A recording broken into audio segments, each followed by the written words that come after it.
Recently, so many yogurt making videos popped up in my recommended that I simply had to go ahead and try. In a family like ours who consumes tons of Greek yogurt, this could potentially save a lot of money. The question is though, is it worth the effort? Let's find out together.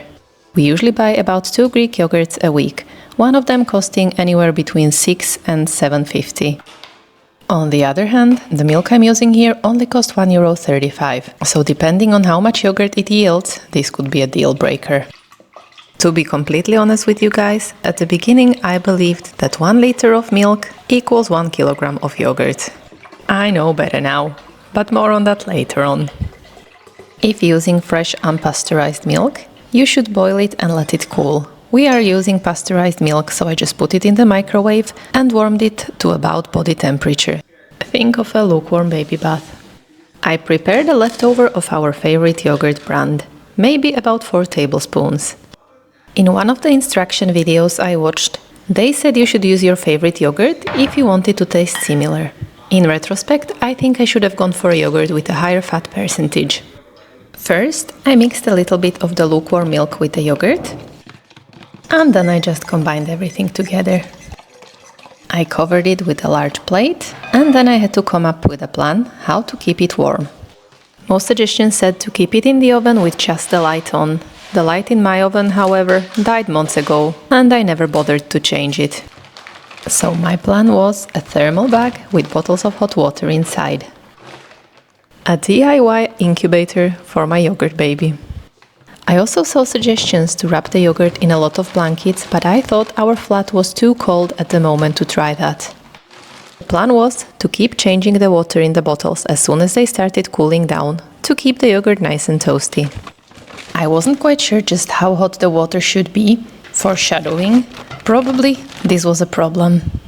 When I took it out after a full day, it didn't look or smell much like yogurt at all. Still, I decided to go ahead and strain it because I honestly wasn't really sure what to expect. When making Greek yogurt, you're supposed to strain it for a couple of hours to overnight. I decided to do overnight, but what I found in the morning wasn't exactly a nice surprise.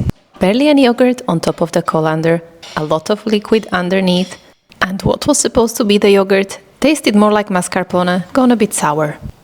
If you thought I was gonna throw a liter of milk away, you better think again. Plan of action, mixing everything back together and trying again.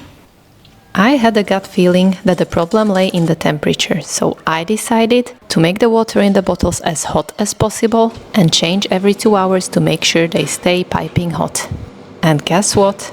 After a full day of back and forth with the hot water bottles, it looked like I finally had yogurt. But what I wanted all along was Greek yogurt, so I had to try and strain it once again. After another night in the fridge, I had a brand new problem. It was yogurt, but it was way too thick. Fortunately, this one should be easy to fix. All the way collected at the bottom of the colander. I just had to add as much as needed to make the yogurt a bit more runny. And that was it. I had my homemade Greek yogurt. I felt like it was time to do the math. $1.35 for the milk and about not even a half of pot of yogurt. Maybe 400 grams, but I would say 350. Succeeding at making it felt great, but was it actually worth it? Aside from the fact that I would have to pay around €4 to have a full pot of yogurt, I also had a lot of leftover whey, which I didn't know what to do with. I can't stand wasting any food, so after a bit of research, I found out you can turn whey into pancakes quite easily. The thing is, we already have our favorite pancake recipe with sourdough discard. So I wanted to give it a try, but I decided to at least go for a sheet pancake to avoid all the extra work flipping pancakes. The important thing to find out here was whether it would be as nice as our usual pancakes, because I can't be making Greek yogurt weekly and throwing away all the whey. Throwing away all the whey. What a nice rhyme on this sunny day. So are these pancakes to go or to stay? I'm sorry, I can't help it once I start. But honestly, after trying, these were definitely not the best pancakes I've ever had. It's not like they were bad or we didn't eat them, it's just that our usual sourdough discard pancakes are softer and nicer. So after we considered all the factors, Was making Greek yogurt at home worth it? The taste was okay. Nothing crazy special, I would say equal to the store-bought one. The cost was a little lower, but there was a lot of work involved. Potentially also a lot of leftover whey that I wouldn't know what to do with.